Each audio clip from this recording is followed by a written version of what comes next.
আসসালামু আলাইকুম everyone, welcome back to my another new video live session. আজকে বৃত্তের খুঁটিনাটি এই টপিক নিয়ে তোমাদের সামনে খুবই গুরুত্বপূর্ণ আলোচনা করব। যারা বৃত্ত সম্পর্কে কিছুই বোঝো না বা বৃত্তের ধারণা মোটামুটি আছে কিংবা বৃত্ত খুব ভালো বোঝো, সবার জন্যই মূলত আজকের ক্লাস।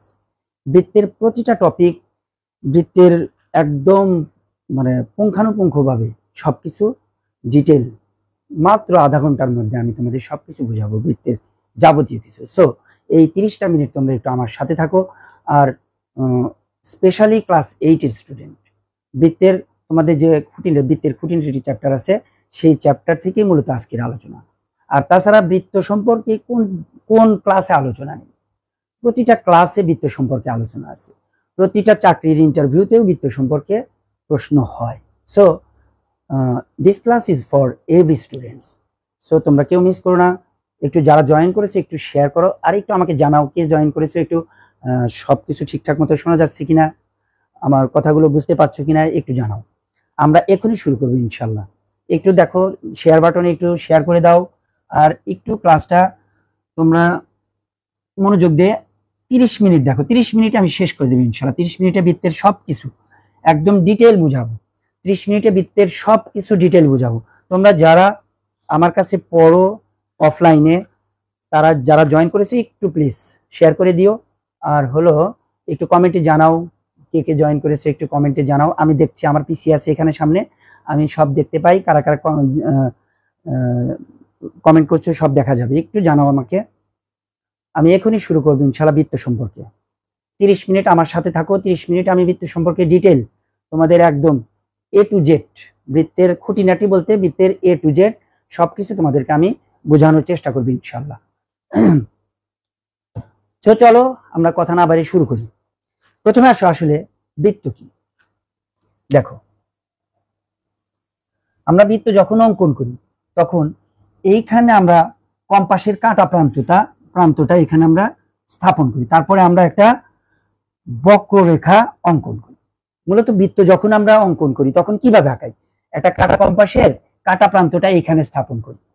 দেখো, আমরা কাটা কম্পাসের এখানে স্থাপন করা মানে কি, একটা নির্দিষ্ট বিন্দুকে কেন্দ্র করে বা একটা নির্দিষ্ট বিন্দু হতে এইখান থেকে যখন আমরা এইখানে এটা কাটা প্রান্ত আর এখানে পেন্সিলের প্রান্ত, তাহলে এইখান থেকে এই পেন্সিলের প্রান্তটা যখন আমরা ঘুরাই তখন আমরা কি একটা নির্দিষ্ট দূরত্ব বজায় রেখে কিন্তু বৃত্তটা অঙ্কন করি। তার মানে কি, যে একটা নির্দিষ্ট বিন্দু থেকে সমান দূরত্ব বজায় রেখে, একটি নির্দিষ্ট বিন্দু থেকে সমান দূরত্ব বজায় রেখে যে আবদ্ধ বক্ররেখা অঙ্কন করা হয়, এটা একটা আবদ্ধ বক্ররেখা। একটি নির্দিষ্ট বিন্দু থেকে সমান দূরত্ব বজায় রেখে যে আবদ্ধ বক্ররেখা অঙ্কন করা হয় তাই বৃত্ত, যার ইংরেজি প্রতিশব্দ হলো সার্কেল। সো তোমরা বুঝতে পেরেছো আসলে বৃত্তের ডেফিনেশনটি কি। আমি কিন্তু বেশ কয়েকবার বলেছি, এর মধ্যে কিন্তু লিখে ফেলা সম্ভব। সো খাতা কলম নিয়ে বসে যাও, গুরুত্বপূর্ণ লেখাগুলো অবশ্যই তোমরা লিখে ফেলবে। এখন আসো, বৃত্তের কেন্দ্র কি। তাহলে যে বিন্দু থেকে বৃত্তটা মূলত অঙ্কন করি, যে বিন্দু থেকে আমরা প্রথমে বুঝলাম বৃত্তের সংজ্ঞা। ওকে, আমরা প্রথমে বুঝলাম বৃত্তের সংজ্ঞা। এবার কেন্দ্র। তাহলে কেন্দ্র কি, যে বিন্দু থেকে আবদ্ধ বক্ররেখা অঙ্কন করা হয় বা বৃত্ত অঙ্কন করা হয়, সেই বিন্দুটাই মূলত কেন্দ্র। তাহলে তোমরা বুঝলা বৃত্ত কাকে বলে, কেন্দ্র কাকে বলে। কেন্দ্র হলো সেন্টার, কেন্দ্র হলো সেন্টার অফ দ্য সার্কেল। এবার আসো ব্যাসার্ধ শিখবো আমরা। ব্যাসার্ধ তোমরা জানো যে এটা হলো কেন্দ্র আর এটা হলো পরিধি বা বৃত্ত। আমরা এটাকে কি বলি, বৃত্ত বলি বা পরিধি বলি। এই যে বৃত্তের কেন্দ্র আর পরিধিতে হাজার হাজার বিন্দু আছে, কিন্তু 1 2 3 4 গুণে শেষ করতে পারবে না, পরিধিতে অনেক বিন্দু আছে। তাহলে কেন্দ্র এবং পরিধিস্থ যে কোনো বিন্দুর যে সংযোগ রেখা, কেন্দ্র এবং পরিধিস্থ বিন্দুর সংযোগ রেখাকে বলবো আমরা ব্যাসার্ধ। কিংবা আরো সংক্ষেপে যদি আমরা বলি, কেন্দ্র থেকে পরিধি পর্যন্ত দূরত্বকে আমরা বলবো ব্যাসার্ধ। তাহলে এটা হলো কেন্দ্র, আর কেন্দ্র থেকে পরিধি পর্যন্ত দূরত্বকে আমরা বলবো ব্যাসার্ধ। কেন্দ্র থেকে পরিধি পর্যন্ত দূরত্বকে আমরা বলবো ব্যাসার্ধ। তাহলে কেন্দ্র থেকে পরিধি পর্যন্ত দূরত্বকে আমরা বলবো ব্যাসার্ধ। ওয়ালাইকুম আসসালাম, সালমান জয়েন করেছো, ধন্যবাদ।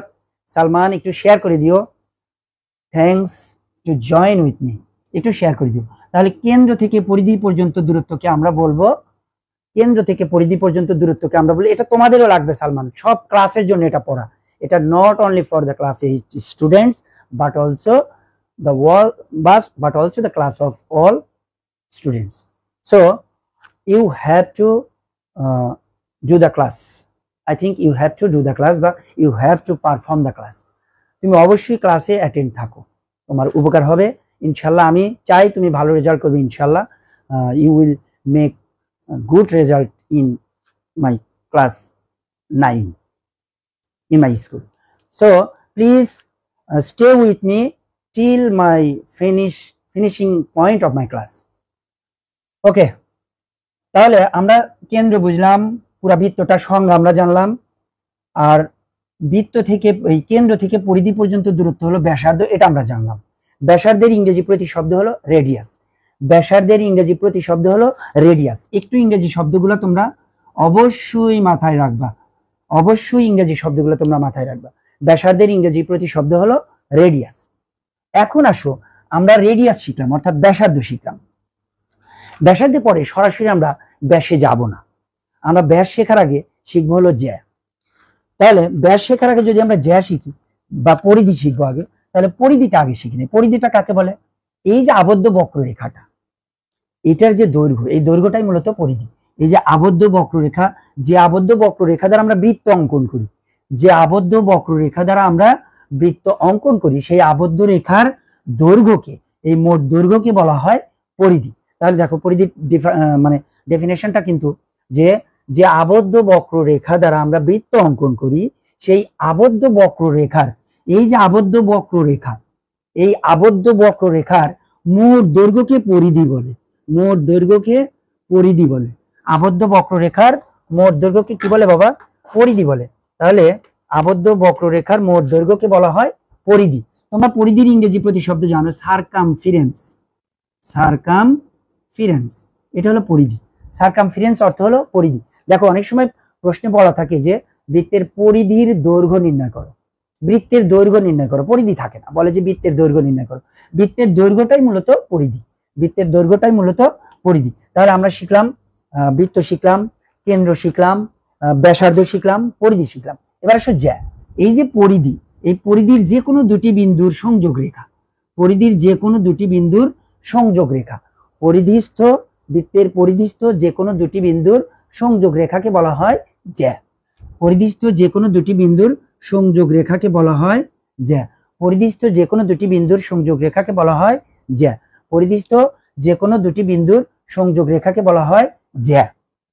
এখন আসো এই যে জ্যা, জ্যার ইংরেজি প্রতিশব্দ তোমরা জানো কিনা? কর্ড।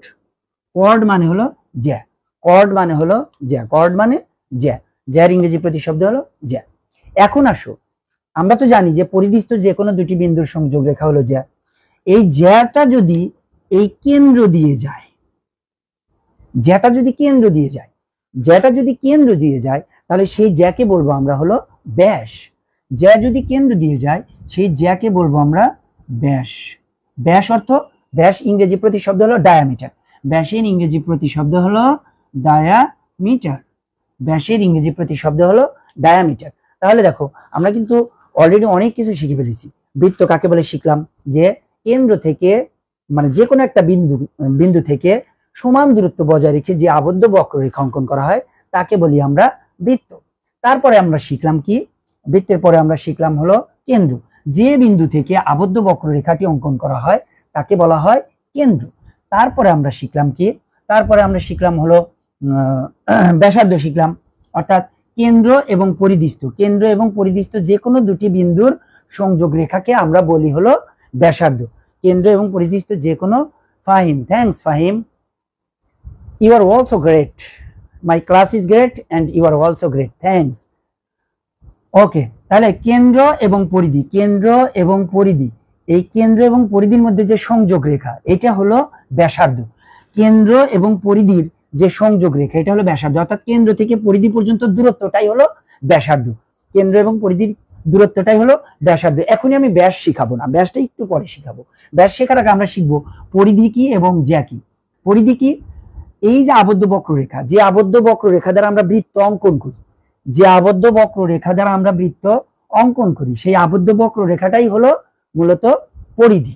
এই আবদ্ধ বক্ররেখাটাই হলো পরিধি। এখন আসো জ্যা কি। পরিধির যে কোনো দুটি বিন্দু, মনে করো আমি এখানে একটা এ বিন্দু নিছি, এখানে একটা বি বিন্দু নিছি, তাহলে পরিধির যে কোনো দুটি বিন্দুর সংযোগ রেখা, পরিধির যে কোনো দুটি বিন্দুর সংযোগ রেখা, এই সংযোগ রেখাকে বলা হয় জ্যা। আচ্ছা এখন আসো, যে জ্যা কেন্দ্র দিয়ে যায় সেই জ্যাকে বলা হয় ব্যাস। যে জ্যা কেন্দ্র দিয়ে যায় সেই জ্যাকে বলা হয় ব্যাস। এবার আসো, জ্যার ব্যাসের মধ্যে একটা সম্পর্ক আছে। কি সম্পর্ক? এই যে জ্যা আর এই যে ব্যাস, আমি যত জ্যা অঙ্কন করি এই ব্যাস থেকে কিন্তু বড় হবে না, কারণ ব্যাসটা কেন্দ্র দিয়ে গেছে। ব্যাসটা যেহেতু কেন্দ্র দিয়ে গেছে, এই জ্যাটা কিন্তু সবচেয়ে বড়। তাহলে বৃত্তের ব্যাসও কিন্তু জ্যা, কিন্তু কিরকম জ্যা? সবচেয়ে বড় জ্যা, তার মানে বৃহত্তম জ্যা।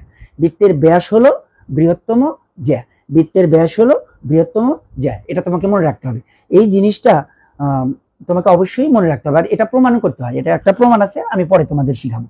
তাহলে বৃত্তের ব্যাস হলো বৃহত্তম জ্যা। এখন আসো আমরা শিখবো এই যে ব্যাস আর ব্যাসার্ধ। আমরা শিখলাম কি? ব্যাস আর ব্যাসার্ধ। ব্যাস আর ব্যাসার্ধের, দেখো আমরা কিন্তু ব্যাস, এটা কেন্দ্র, কেন্দ্র দিয়ে যে যা যায় তাই ব্যাস। আমি অন্য একটা যা নিলাম, আচ্ছা সরি, যার দরকার নাই। এই যে ব্যাস, এই ব্যাস আমরা বলছি কি যে কেন্দ্র থেকে পরিধি পর্যন্ত দূরত্ব হলো ব্যাসার্ধ। কেন্দ্র থেকে পরিধি পর্যন্ত দূরত্ব কিন্তু এইখানে একটা, এইখানে একটা, দুইটা, এই দুইটা ব্যাসার্ধ মিলে কিন্তু একটা ব্যাস হয়েছে। সো আমরা বলতে পারি যে ব্যাস হলো ব্যাসার্ধের দ্বিগুণ। ব্যাস হলো ব্যাসার্ধের দ্বিগুণ। ব্যাসকে যদি আমরা ডি দ্বারা প্রকাশ করি আর ব্যাসার্ধকে যদি আর দ্বারা প্রকাশ করি, তাহলে আমরা বলতে পারি ডি সমান 2r। তাহলে আমরা বলতে পারি কি? ডি সমান 2r। ব্যাস যদি ডি হয় আর ব্যাসার্ধ যদি আর হয়, তাহলে আমরা বলতে পারি ডি সমান 2r। অর্থাৎ ব্যাসার্ধ হলো, ব্যাস হলো ব্যাসার্ধের দ্বিগুণ, আর ব্যাসার্ধ হলো ব্যাসের অর্ধেক। ব্যাসার্ধ হলো ব্যাসের অর্ধেক। একটু বারবার প্র্যাকটিস করবা। আমি যেরকম করতেছি তোমাদের কিন্তু আমার চেয়ে 3-4 গুণ বেশি প্র্যাকটিস করা লাগবে। I am a teacher and you are a student, so you have to practice more to me. আমার চাইতে বেশি তোমাকে প্র্যাকটিস করতে হবে। আমি তো টিচার, আমি কেন এত বেশি প্র্যাকটিস করব? আমার তো এত বেশি প্র্যাকটিস করার কথা না। তাহলে দেখো আমি কিন্তু কতবার বলতেছি তোমাকে বোঝানোর জন্য, বাট আমার চাইতে তাহলে তোমাকে কত গুণ বেশি প্র্যাকটিস করতে হবে তোমার বোঝার জন্য। এইটা একটু মাথায় রাখো যে একজন টিচারকে যতটুকু বুঝতে হয় বা বুঝাইতে হয়, একজন স্টুডেন্টকে তার চেয়ে কয়েক গুণ বেশি বুঝতে হয় বা বুঝাইতে হয়। কিন্তু তোমরা করো ঠিক উল্টা। টিচার বেশি পড়ায়, টিচার বেশি বুঝায়, বাট স্টুডেন্টরা তার চেয়ে কয়েক গুণ বেশি কম পড়ে। এটা ঠিক না। এইবার আসো, আমরা ব্যাস, ব্যাসার্ধ, জ্যা, এগুলা ছোট ক্লাসের বাচ্চাদের পড়া, এগুলো আমরা পড়ে নিলাম। বাচ্চাদের পড়া শেষে এবার আমরা বড়দের পড়া পড়বো। এবার তোমরা ক্লাস 8-এ যারা পড়ো সেখান থেকে স্টার্ট। এইখানে মূলত বড়দের পড়াগুলো কেমন? এই যে বৃত্তাকার ক্ষেত্র কি, বৃত্তাকার ক্ষেত্র, এই জিনিসটা বুঝতে হবে। বৃত্তাকার ক্ষেত্র কি এটা একটু বোঝো। বৃত্তাকার ক্ষেত্র কি? বৃত্তের ভিতরের যে ক্ষেত্রটা, আমরা জমি চিনি, জমি অনেক রকমের, বিভিন্ন রকমের জমি আছে, জমির মধ্যে আমরা ধান টান গাড়ি, এটাকে আমরা খ্যাত বলি। খ্যাতই তো আসলে ক্ষেত্র, অর্থাৎ ভিতরের অংশটাই খ্যাত। মাঝখান দিয়ে যে আইল থাকে এটাকে আমরা আইল বলি। তাহলে এই যে আইল আর ভিতরের অংশটাকে আমরা খ্যাত বলি। এটা আমার খ্যাত, এটা তোমার খ্যাত, অমুকের খ্যাত, তমুকের খ্যাত। তাহলে এই যে বৃত্তের ভিতরের যে অংশ, এই অংশটাকে বলা হয় ক্ষেত্র। বৃত্তের ভিতরের অংশটাকে বলা হয় বৃত্তাকার ক্ষেত্র। বৃত্তের ভিতরের অংশটাকে বলা হয় বৃত্তাকার ক্ষেত্র। একটু মনে রাখো, বৃত্তাকার ক্ষেত্র পড়লাম আমরা কি পড়লাম? বৃত্তাকার ক্ষেত্র। তাহলে বৃত্তের ভিতরের অংশকে বলা হয় বৃত্তাকার ক্ষেত্র। বৃত্তের ভিতরের অংশকে বলা হয় বৃত্তাকার ক্ষেত্র। এইবার আসে, এবারকার পড়াটা আমরা পড়ি। এইবার হলো বৃত্তচাপ, আর্ক অফ আ সার্কেল, অর্থাৎ বৃত্তচাপ। আমার পেইড ব্যাচের স্টুডেন্ট কাউকে দেখছি না, কেউ নক করছো না। ক্লাস 8-এর স্টুডেন্ট যারা আছো আমার সিরাজগঞ্জ শহরে আমি যাদের পড়াই, তারা কিন্তু কেউ এখনো জয়েন করোনি, করলেও এখনো কিন্তু জানাওনি। আচ্ছা ওকে, বৃত্তচাপ। বৃত্তচাপটা কি? বৃত্তচাপ হলো যে আমরা এই যে বৃত্তটা, এই যে পরিধি, এই পরিধির মধ্যে তোমরা জানো যে এই যে পরিধিটা, তুমি চিন্তা করো যে একটা চুরির কথা ভাবো, তুমি মনে করো যে একটা চুরি নিলা, চুরিটা যদি হঠাৎ করে তোমার হাত থেকে পড়ে গিয়ে ভেঙে যায়, ধরো 2 টুকরা হয়েছে, 4 টুকরা না, 2 টুকরা হয়েছে, 2 টুকরা হওয়ার পর 2টা যে অংশ হয়ে গেল, অবশ্যই সমান হয় না, মানে ছোট বড় হয়ে যায়। তাহলে এই যে 2টা টুকরা হলো, মনে করো যে এটা তোমার একটা চুরি, হঠাৎ করে ভেঙে পড়ে যায়, এখানে একটা অংশ হয়ে গেছে। এই যে দেখো আমি একটু অংশটা ভাগ করে দিলাম, এই যে 2টা অংশ হয়েছে, এই প্রত্যেকটা অংশকে বলা হয় বৃত্তচাপ। অর্থাৎ এই যে বৃত্তের পরিধির অংশকে বৃত্তচাপ বলে। তোমার এখানে কিন্তু একটু মনে রাখতে হবে, বৃত্তচাপ আর বৃত্তাংশের মধ্যে একটু পার্থক্য কিন্তু ভ্যারি করে, যে বৃত্তাংশ আর বৃত্তচাপ একটু পার্থক্য আছে। তাহলে পরিধির যে অংশ, অর্থাৎ একটা বৃত্তের, মনে করো যে আমি এই বৃত্তটাকে 2টা ভাগে ভাগ করলাম, এখানে এখানে একটা বিন্দু এ নিলাম, এখানে একটা বিন্দু বি নিলাম, তাহলে এ আর বি বিন্দু দ্বারা বৃত্তটা কিন্তু 2টা ভাগে ভাগ হয়েছে। এ আর বি বিন্দু দ্বারা, এ এবং বি বিন্দু দ্বারা বৃত্তটি 2টি ভাগে ভাগ হয়ে গেছে। একটা এই যে এদিকের একটা অংশ, এদিকের একটা অংশ, এদিকের অংশটার নাম দিলাম এসিবি, এদিকের অংশটার নাম দিলাম আমি এডিবি। তাহলে এই যে 2টা অংশ হয়েছে, অর্থাৎ 2টা অংশ হয়েছে, একটা হয়েছে এসিবি, একটা হয়েছে এডিবি। এই যে এসিবি একটা অংশ আর এইদিকে এডিবি একটা অংশ, এই প্রত্যেকটা অংশকে বলা হয় বৃত্তচাপ। পরিধির যে অংশ, অর্থাৎ বৃত্তের পরিধির যে অংশ, সেই অংশগুলোকে বলা হয় বৃত্তচাপ। এখন আসো, এই যে ছোট চাপটা, এই যে ছোট অংশ, এই ছোট অংশটাকে বলা হয় উপবৃত্তচাপ। তাহলে পরিধির যে ছোট অংশটা, এই ছোট অংশটাকে বলা হয় উপবৃত্তচাপ। আর এই যে বড় অংশটা, এই বড় অংশটাকে বলা হয় অধিবৃত্তচাপ। পরিধির ছোট অংশটাকে বলা হয় উপবৃত্তচাপ, আর বড় অংশটাকে বলা হয় অধিবৃত্তচাপ।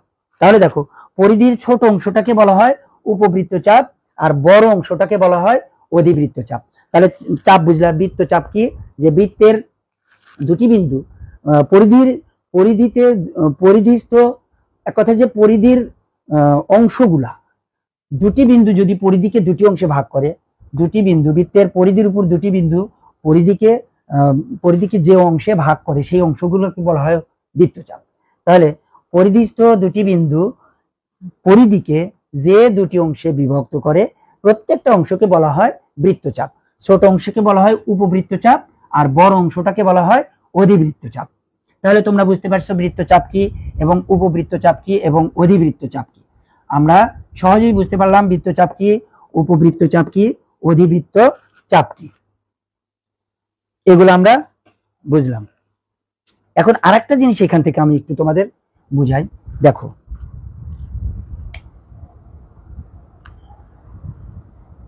এইটা হলো কেন্দ্র। আচ্ছা, আমি এখানে একটা চাপ নেই, এখানে নিলাম এ বি, এটা সি নিলাম, এটা ডি নিলাম, এডিবি চাপ এবং এসিবি চাপ। এই চাপের মধ্যে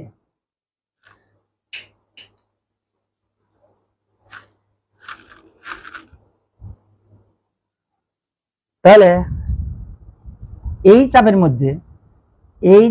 মধ্যে দেখো, এই ছোট চাপটা আর এখানে হলো বড় চাপ। খুব খেয়াল করো, আমরা যদি এই যে উপচাপ, এই উপচাপটার মধ্যে একটা কোণ অঙ্কন করি, উপচাপটার মধ্যে যদি কোনো কোণ অঙ্কন করি, দেখো তো কোণটা কিন্তু 90 ডিগ্রি চাইতে বড়। এখান থেকে যদি আমরা একটা লম্ব আঁকাই, তাহলে এটা সমকোণ, আর এক সমকোণের চেয়ে বড় কোণ হলো স্থূলকোণ। তার মানে এই পুরা কোণটা স্থূলকোণ, এই পুরা কোণটা কি কোণ? স্থূলকোণ। এই পুরা কোণটা হলো স্থূলকোণ। তার মানে কি, উপচাপে, এটা তো উপচাপ, উপচাপে অঙ্কিত কোণ হলো স্থূলকোণ। উপচাপে অঙ্কিত কোণ হলো স্থূলকোণ। তোমরা জানো যে 90 ডিগ্রির চেয়ে বড় এবং 180 ডিগ্রির চেয়ে ছোট কোণকে বলা হয় স্থূলকোণ। তাহলে এটা উপচাপ, উপচাপে অঙ্কিত কোণ স্থূলকোণ। একটু পয়েন্ট আকারে তোমরা যদি লিখে রাখো, তাহলে 1 নাম্বার পয়েন্ট হিসেবে কথাটা একটু লিখে রাখো যে উপচাপে অঙ্কিত কোণ স্থূলকোণ। উপচাপে অঙ্কিত কোণ স্থূলকোণ, এটা একটা পয়েন্ট হিসেবে লিখে রাখো যে উপচাপে অঙ্কিত কোণ স্থূলকোণ। এইবার আসো, এই যে অধিচাপটা, এটা হলো অধিচাপ। এই অধিচাপের মধ্যে যদি আমি কোনো কোণ অঙ্কন করি, অধিচাপের মধ্যে যদি আমি কোনো কোণ অঙ্কন করি, তাহলে অধিচাপের মধ্যে যে কোণটা আমি আঁকাইছি, দেখো এই কোণটা কিন্তু এইখান দিয়ে যদি যাইতো তাহলে কিন্তু সমকোণের মতো হইতো। আমি মোটামুটি একটা লম্বা আঁকানোর চেষ্টা করছি যে এটা সমকোণ, কিন্তু যেহেতু এই কোণটা এইখান দিয়ে আসছে, তার মানে এটা সমকোণের চাইতে ছোট। তার মানে কি, যে 90 ডিগ্রি চাইতে ছোট কোণকে আমরা সূক্ষ্মকোণ বলি। অর্থাৎ এই যে অধিচাপ, এই অধিচাপে অঙ্কিত কোণ হলো সূক্ষ্মকোণ। তাহলে দেখো এখানে 2 নাম্বার পয়েন্ট হিসেবে তুমি এটা মনে রাখতে পারো যে কি বলবা, যে অধিচাপে, অধিচাপে অঙ্কিত কোণ, অধিচাপে অঙ্কিত কোণ, অধিচাপে অঙ্কিত কোণ সূক্ষ্মকোণ, অধিচাপে অঙ্কিত কোণ সূক্ষ্মকোণ। তাহলে এখান থেকে দুইটা পয়েন্ট তুমি মনে রাখবা। এক নাম্বার হলো যে উপচাপে অঙ্কিত কোণ স্থূলকোণ, আর অধিচাপে অঙ্কিত কোণ হলো সূক্ষ্মকোণ। উপচাপে অঙ্কিত কোণ স্থূলকোণ আর অধিচাপে অঙ্কিত কোণ হলো সূক্ষ্মকোণ। অর্থাৎ চাপ বড় কোণ ছোট, আর চাপ ছোট কোণ বড়, সহজ হিসাব। চাপ বড় তার মানে অধিচাপ, কোণ ছোট তার মানে সূক্ষ্মকোণ, আর চাপ ছোট তার মানে কি উপচাপ, কোণ বড় তার মানে স্থূলকোণ। এখন আসো আমরা শিখব আর একটা চাপ আছে, সেটা হলো অনুবন্ধী চাপ। আর একটা চাপ আছে, আচ্ছা এই কলম আঁকাইছি না আঁকাই, দেখো অনুবন্ধী চাপ। আমরা যদি এখানে একটা বিন্দু নিই, এখানে একটা বিন্দু নিই এ বি, আচ্ছা একই বৃত্তে কিন্তু চাপ ভিন্ন ভিন্ন থাকতে পারে। আমি এখানে আরেকটা বিন্দু নিলাম, আমি বললাম যে সি চাপ, আমি বললাম এ বি চাপ, আমি বললাম এদিকে বিসি চাপ। এখন ভিন্ন ভিন্ন চাপ থাকতে পারে, কিন্তু আমরা যদি এই সিটা না নিই তাহলে এখানে কিন্তু দুইটা চাপ আছে। এই যে দুইটা চাপের শীর্ষবিন্দু একই। দেখো এই চাপটার তোমার প্রান্ত বিন্দু একটা, আর এই চাপটার প্রান্ত বিন্দু, যা দুইটা চাপেরই প্রান্ত বিন্দু কিন্তু একই। তাহলে উপচাপ এবং অধিচাপ, উপচাপ এবং অধিচাপ দুটি চাপেরই যদি প্রান্ত বিন্দু সেম হয়, উপচাপ এবং অধিচাপ, দেখো উপচাপের প্রান্ত বিন্দু এ বি, অধিচাপের প্রান্ত বিন্দু এ বি। উপচাপ এবং অধিচাপ দুটি চাপেরই যদি প্রান্ত বিন্দু সেম হয়, তাহলে এই চাপটাকে বলবো আমরা অনুবন্ধী চাপ, অনুবন্ধী চাপ। তাহলে দেখো অনুবন্ধী চাপ, উপচাপ এবং অধিচাপ, উপচাপ এবং অধিচাপ দুটি চাপের প্রান্ত বিন্দু যদি একই হয়, তাহলে একটি চাপকে অপর চাপের অনুবন্ধী চাপ বলে। তাহলে একটি চাপকে অপর চাপের কি বলে, অনুবন্ধী চাপ বলে। তাহলে বাবা চাপ কিন্তু আমাদের শেষ হয়ে গেল, চাপ শেষ। এখন আমরা চাপ ছাড়াই পড়াশোনা করবো, কোনো চাপ নাই, হ্যাঁ চাপ নিয়ে পড়া যাবে না, হ্যাঁ কোনো চাপ নেই, চাপ শেষ করে দাও। তাহলে আমাদের মোটামুটি চাপ শেষ হলো। এইবার চাপ বাদে যেটা পড়বো আমরা, সেটা হলো প্রথমে পড়বো অর্ধবৃত্ত, প্রথমে পড়বো অর্ধবৃত্ত। আচ্ছা অর্ধবৃত্ত তো জানো তোমরা যে ব্যাস, ব্যাস একটি বৃত্তকে যে অংশে বিভক্ত করে, ব্যাস বৃত্তকে, এই দেখো মনে করো এটা আমি একটা বৃত্ত আঁকাইলাম, এই বৃত্তর কেন্দ্র দিয়ে একটা ব্যাস যায়, এটা কেন্দ্র। তাহলে এই যে ব্যাসটা বৃত্তকে সমান দুই ভাগে ভাগ করে, ব্যাস বৃত্তের সমান দুই ভাগে ভাগ করে, এইদিকে একটা অংশ, এইদিকে একটা অংশ, এই প্রত্যেকটাকে বলা হয় অর্ধবৃত্ত। এই প্রত্যেকটাকে কি বলা হয় বাবা, অর্ধবৃত্ত বলা হয়। ঠিক আছে, এটা হলো অর্ধবৃত্ত। তাহলে অর্ধবৃত্ত হলো কি, যে ব্যাস বৃত্তকে সমান দুই ভাগে ভাগ করে, প্রতিটি ভাগকে বলা হয় অর্ধবৃত্ত। ব্যাস বৃত্তকে সমান দুই অংশে বিভক্ত করে, প্রতিটি অংশকে বলা হয় অর্ধবৃত্ত। আচ্ছা এবার আসো বৃত্তাংশ। এবার আমরা শিখবো বৃত্তাংশ। আমরা কিন্তু চাপ শিখে ফেলেছি, চাপ নিয়ে কোনো টেনশন নাই, হ্যাঁ চাপ কিন্তু সালমান, থ্যাঙ্কস সালমান এখনো রয়েছে, ধন্যবাদ। তাহলে চাপ নিয়ে কিন্তু আমাদের কোনো টেনশন নাই। চাপের পরে আমরা যে শিখবো সেটা হলো বৃত্তাংশ, বৃত্তাংশ, বৃত্তাংশ। বৃত্তাংশ শেখার জন্য দেখো জ্যা দরকার। তাহলে জ্যা, একটি জ্যা মনে করো এ, এটা বি, একটি জ্যা বৃত্তকে যে দুটি অংশে বিভক্ত করে। দেখো একটি জ্যা, এই জ্যাটা কিন্তু বৃত্তকে দুইটা অংশে ভাগ করছে, এই একটা অংশ, এই একটা অংশ। আমরা যখন চাপ পড়ছি, চাপ বলতে শুধু কিন্তু পরিধির অংশগুলাকে বুঝাইছে, এটা মনে রাখতে হবে। চাপ বলতে বুঝায় পরিধির অংশ। তার মানে উপচাপ কি, উপচাপ হলো শুধু এই পাশের পার্টটুকু হলো উপচাপ। কিন্তু আরেকটু পরে বলি, দেখো চাপ বলতে কিন্তু শুধু পরিধির অংশটাকে বোঝায়, আর বৃত্তাংশ বলতে বৃত্তের পুরো অংশটাকে বোঝায়। তাহলে দেখো এই যে আমি যদি এটুকু কালো করি, তাহলে এই নিচের যে কালোকৃত অংশ, এই পুরো অংশকে বলবো আমরা বৃত্তাংশ। এটাও বৃত্তাংশ, হ্যাঁ এটাও বৃত্তাংশ, কিন্তু পার্থক্য কি? পার্থক্য আছে, দেখো যে এই যে কালো করা অংশটুকু বৃত্তাংশ, কিন্তু যদি বলি যে এই ছোট অংশটাকে বলবো আমরা উপবৃত্তাংশ। কি বলবো? উপবৃত্তাংশ। প্রতিটা অংশই বৃত্তাংশ, অর্থাৎ এই যেটা বৃত্তটাকে যে দুইটা অংশে ভাগ করছে প্রতিটা অংশকে বলবো আমরা বৃত্তাংশ। কিন্তু ছোট, এই যে ছোট অংশটাকে বলবো উপবৃত্তাংশ, আর বড় অংশটাকে বলবো অধিবৃত্তাংশ। ঠিক চাপের মতোই, ছোট অংশটাকে বলবো উপচাপ, বড় অংশটা অধিচাপ। কিন্তু চাপ আর বৃত্তাংশের একটা পার্থক্য কি? চাপ হলো শুধু পরিধির অংশটুকু, আর উপচাপ হলো শুধু এই যে ছোট পরিধির যে ছোট অংশটুকু আমরা পাই সেটা হলো উপচাপ। কিন্তু এই কালো অংশ সহ বৃত্তের পুরো অংশটুকু এটা হলো উপবৃত্তাংশ। তাহলে এই অংশ বৃত্তাকার ক্ষেত্র সহ এই পুরো অংশটা হলো উপবৃত্তাংশ, আর শুধু পরিধির অংশটা হলো উপবৃত্ত চাপ। এই হলো উপবৃত্তাংশ। আর বড় অংশটাকে বলবো আমরা অধিবৃত্তাংশ, বড় অংশটাকে বলবো আমরা অধিবৃত্তাংশ। এই গেল উপবৃত্তাংশ আর হলো অধিবৃত্তাংশ।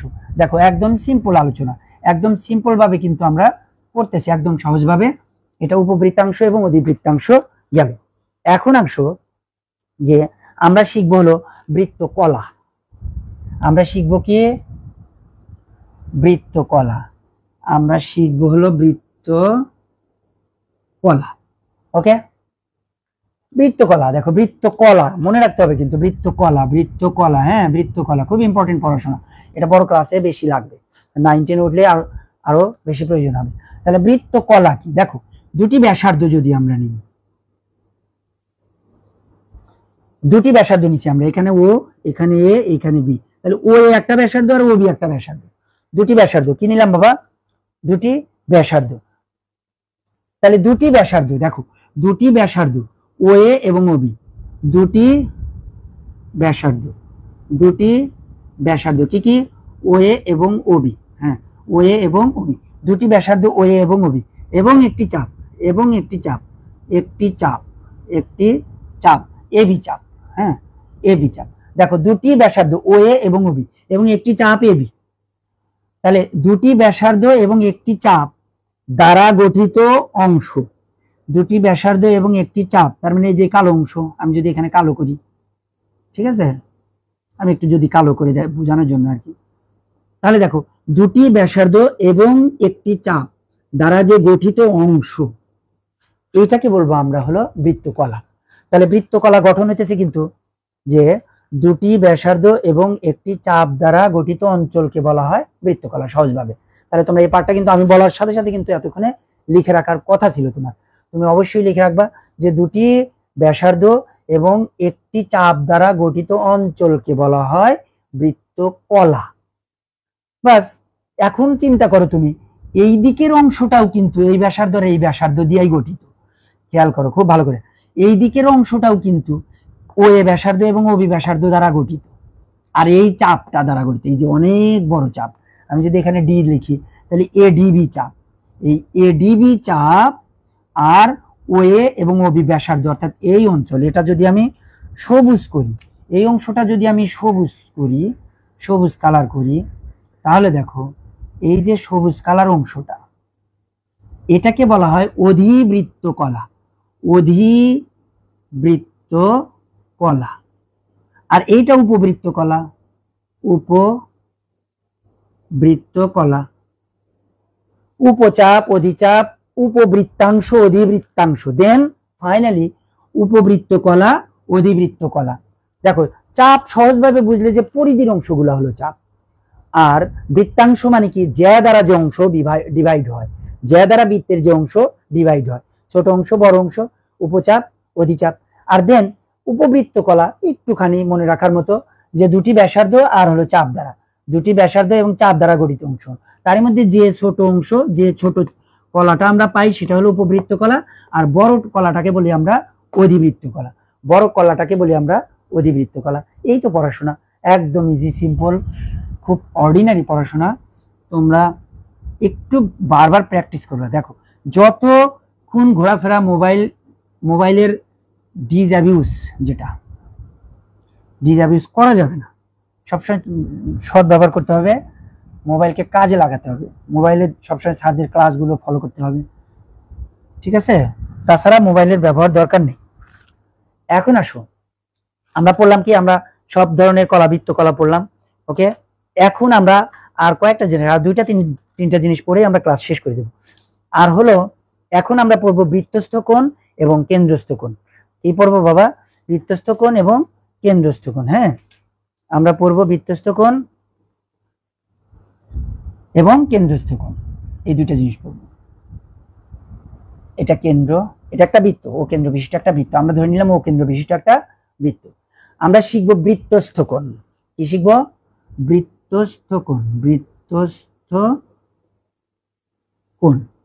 বৃত্তস্থ কোণ, বৃত্ত বলতে কিন্তু আমরা জেনারেলি বুঝি যে পরিধিকে জেনারেলি মিন করি। বৃত্তস্থ কোণ তার মানে কি? পরিধিস্থ কোণ, অর্থাৎ পরিধিতে যে কোণ থাকে।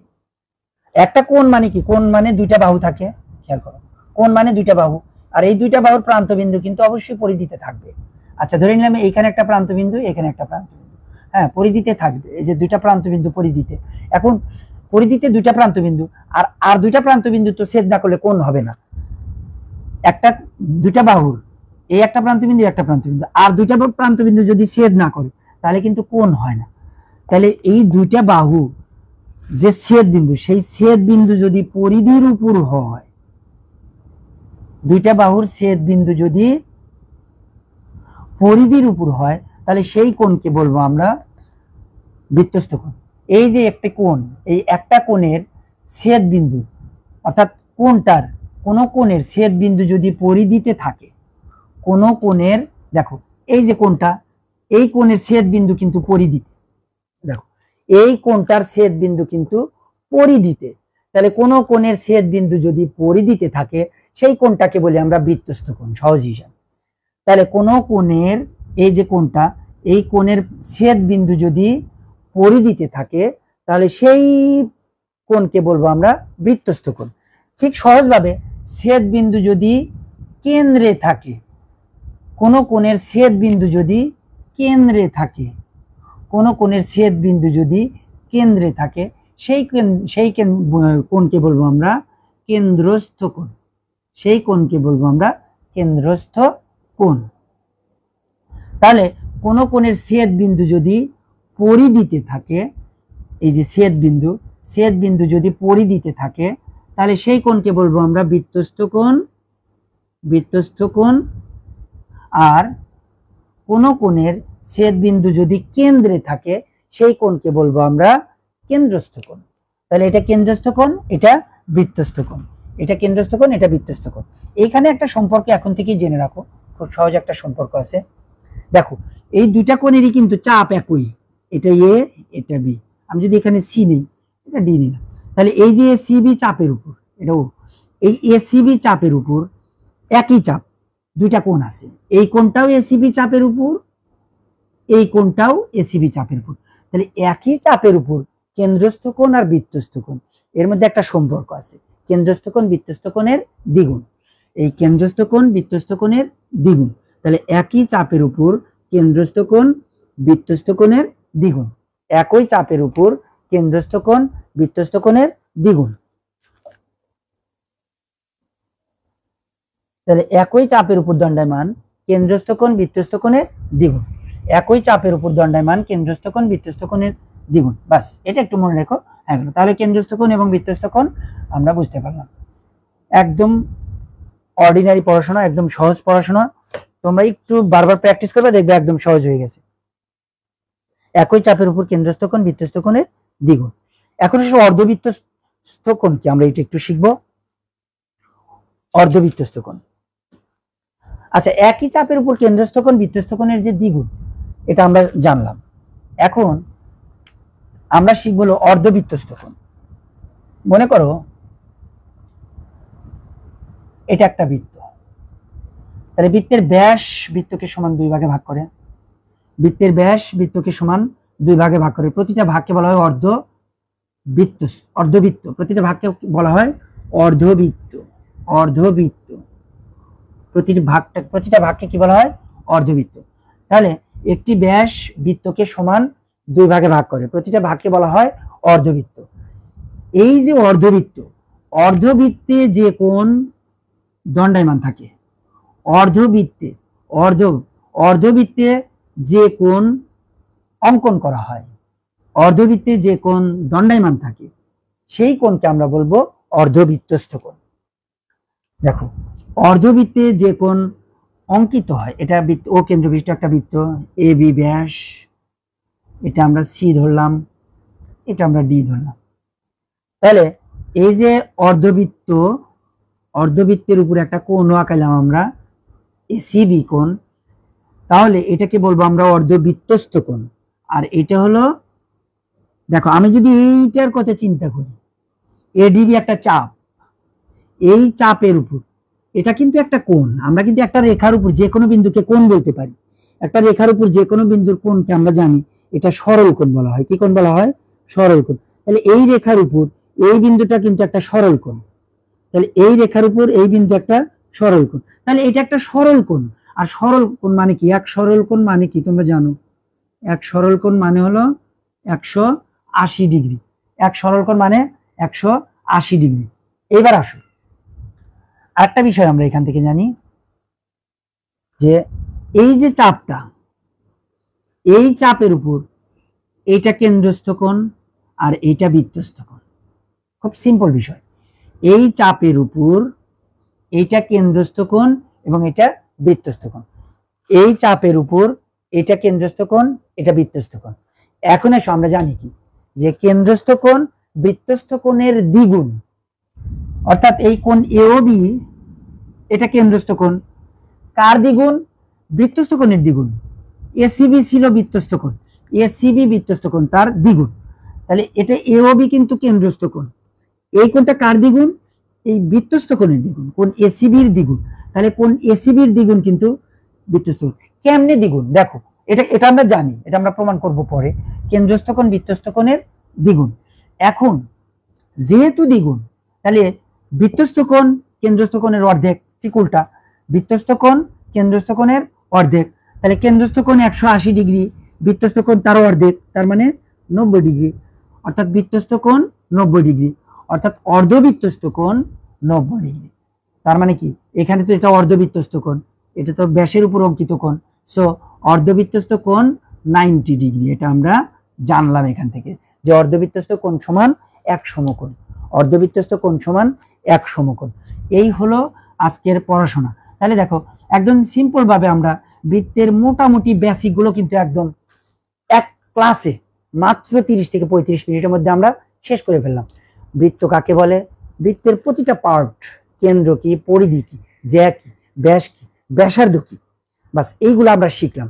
তারপরে আমরা শিখলাম হলো আমরা শিখলাম চাপ, শিখলাম উপচাপ, শিখলাম অধিচাপ, শিখলাম দেন আমরা শিখলাম বৃত্তাংশ, উপবৃত্তাংশ, অধিবৃত্তাংশ, আরেকটা চাপ শিখছি আমরা অনুবন্ধী চাপ শিখছি। তারপরে আমরা শিখলাম কেন্দ্রস্থ কোণ, বৃত্তস্থ কোণ, আবার বৃত্তকলা শিখলাম, অধিবৃত্ত কলা, উপবৃত্ত কলা, এগুলোও শিখলাম। তারপরে আমরা শিখলাম হলো কেন্দ্রস্থ কোণ বৃত্তস্থ কোণের দ্বিগুণ, দেন আমরা ফাইনালি শিখলাম কি অর্ধবৃত্তস্থ কোণ এক সমকোণ। সো আজকের মতো এ পর্যন্তই। ভালো থাকো, সুস্থ থাকো।